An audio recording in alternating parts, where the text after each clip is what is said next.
In lesson 7.4's example, who has a tattoo, we'll be determining the sample size. The problem says, suppose you want to estimate P, which is the proportion of all students at your school who have a tattoo, with 90% confidence and a margin of error of no more than 0.07. We're asked to determine how many students should be surveyed. So again, we're trying to estimate this population proportion, this parameter. We know the confidence level and the margin of error. So listing out what we're given, I don't have a p hat, a sample proportion. So what I'm going to do is use the conservative value of p hat equaling 0.5 or 50%.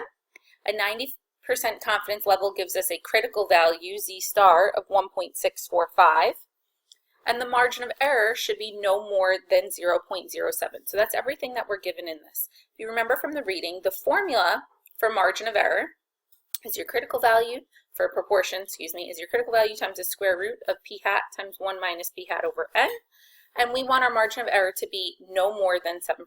So we're going to plug in what we have into this formula.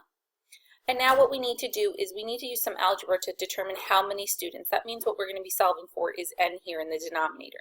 And you can see we have the square root, we have some division, we have some multiplication, so we're going to have to undo that with algebra.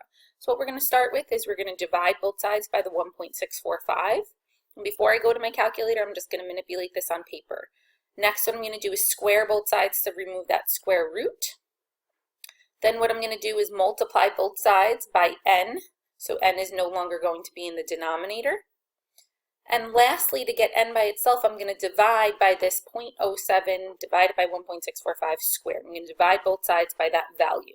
So this is what it looks like. So if I want to determine n has to be greater than or equal to whatever this turns out to be in our calculators.